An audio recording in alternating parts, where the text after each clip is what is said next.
A Renata ex-TJ Fora da Torre disse assim: irmão, os livros da Bíblia estão em uma sequência cronológica? Não, não estão. Não estão na sequência cronológica, vamos botar assim, dos eventos, e também não estão na sequência cronológica na ordem que foram escritos. Por exemplo, o livro de Primeiro e Segundo dos Reis, segundo a tradição judaica, foi escrito por Jeremias. E Jeremias escreveu depois do profeta Isaías. Então, mas ele fala da história dos reis, né? Davi, Salomão, tal. Mas Jeremias não existia naquela época, né? Ele passou a existir já lá na época do rei Josias, já chegando lá perto dos últimos dos reis davídicos. Os livros, por exemplo, vamos botar aí, o livro de Jó, que está um pouquinho antes do Salmo, segundo a tradição judaica, foi escrito por Moisés. E Moisés viveu, né, cerca de 1500, ele começou a escrever a Bíblia, segundo se acredita, por volta do ano de 1512 antes de Cristo. E o livro de Salmos foi escrito lá, a grande maioria dele, né, por Davi, embora tenha trechos que foram escritos por outros, como por exemplo o Salmo 91, 92, por Moisés, pelos filhos de Corá, que eram lá da descendência de Corá, né, aqueles que saíram do Egito.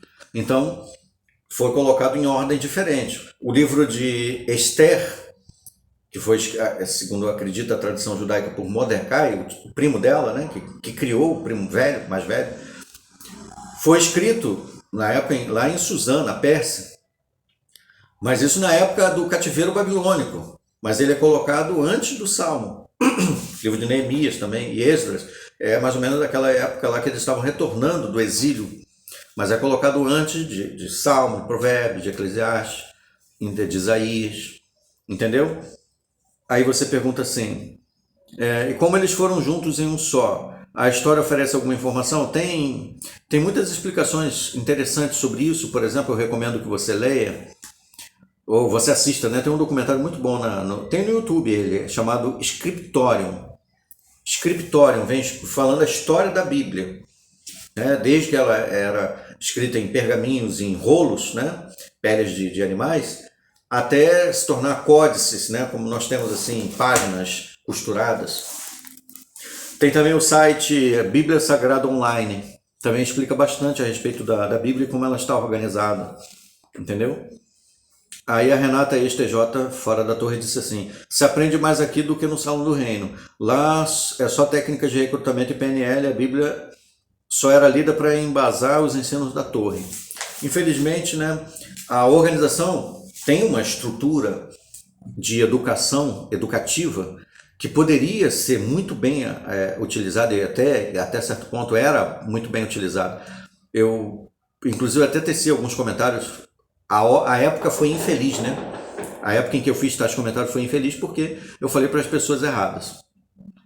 Mas eu cheguei a comentar assim, deveria-se gastar 80% do tempo da reunião, no meio de semana, por exemplo, com assuntos da Bíblia, assim, aquela parte dos destaques da leitura da Bíblia, tesouros da palavra de Deus, tinha que ser muito mais explorado ali, discursos, interatividade, sabe, assim, comentários, que o pessoal falasse de suas pesquisas, ao invés de só ficar repetindo as pesquisas que eles já fizeram, mas as suas pesquisas abrangentes. Poderia, um campo muito bom que poderia ser utilizado para enriquecer o conhecimento a respeito da Bíblia, para nos achegar mais à palavra de Deus. Mas se dedica muito tempo ali na organização para se falar da organização. Tanto é que tem até uma parte que é mensal que fala, né? Como é que é o nome? Atividades da organização. Algo assim, realizações da organização. Todo louvor e glória é dado ao corpo governante. Entendeu?